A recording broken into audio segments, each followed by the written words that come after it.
Bu mövzudan da danışacağıq. Əlbəttə ki, orada əlləri gördüyü bir-birinə yəni yaxın olan əllər də var.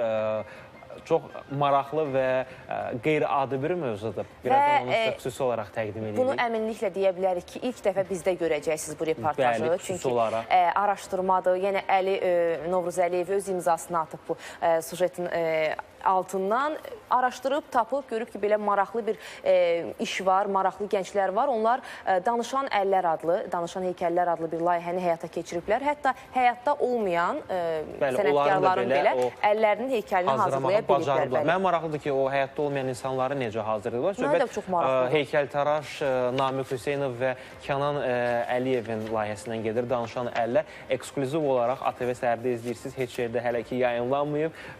Əli Novruzəliyevin təqdimatında baxırıq.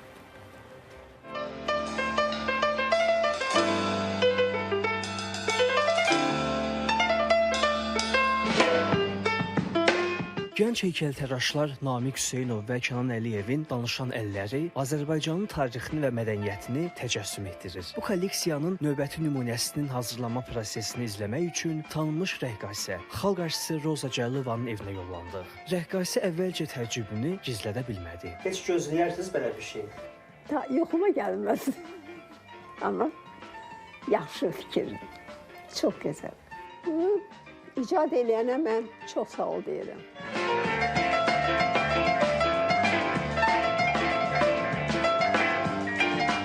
Nə gözəl. Mən özümü xoşbəxt hiss edirəm. Ona görə həmişə bu əlləri qoruyuram. Mənim rəqsimi bu əllər gözəlləşdirir. Onların hərəkəti mənimlə elə bilməklə danışır. Mən də çox sevinirəm ki, məni də sənətkarlarla biri bərabər əllərimi yadigar saxlayırlar. Daha sonra Namiq Hüseynovla emalatxanaya yollanırıq. Müsahibimiz layihənin ilham mənbəyindən danışdı. Bu ideya müharibə ərəfəsində yarandı. Radioda da gedirdi ki, cənab prezidentin sıxışır dəmir yumruq. Biz belə qərar gəldik ki, yeni bir əllər layihəsi eləyək və elə ilk olaraq da bizim Vətən müharibəsi iştirakçılarının əllərini çıxartmaq istədik. Bir nəfər gəlmişdi, hansı ki, onun biləyi yox idi, o müharibədə itirmişdi əlini. Bir nəfər var ki, barmaqlarının biri qalmışdı, bir əlində.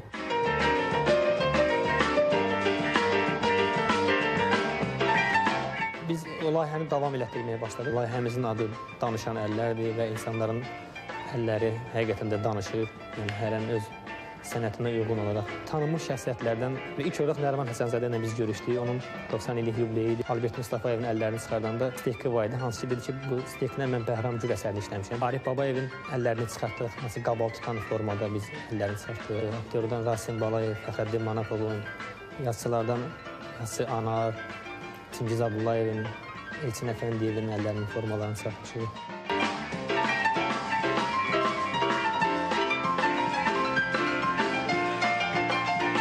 Müsahibimiz deyir ki, dünya şöhrətli rəssam Tahir Salahovun əllərini sağlığında əvəzləşdirmək mümkün olmuyor. Tahir Salahovla biz sağlığında danışırdıq.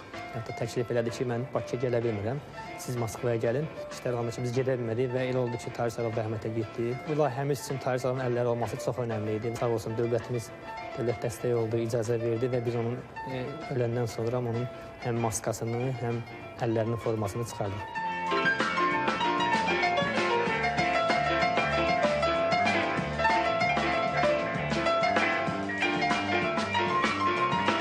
Bəs o uzun əl kimindir?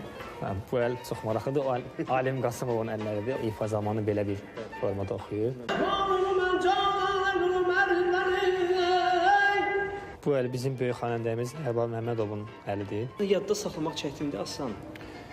Hamısı yadımda da olmalı, hansı əllər kimin əlləridir. Bu əl kimindir? Çox maraqlıdır ki, əlini əlinin üstünə qoyur. Bu əl Xuraman Qasımovun əlləridir. Bu xanım əlidir. Bizim çox hörmətli aktrisamız Şəfiqə xanım Məmmədovanın əlləridir. Bəli. Həqiqətən. Namiq Hüseynov bildirib ki, gələcəkdə layihəni genişləndirmək və dünyanın ilk əl muzeyini yaratmaq niyyətindədirlər. Əli Novruzəliyev, Ramin İsmailov, ATV Səhər.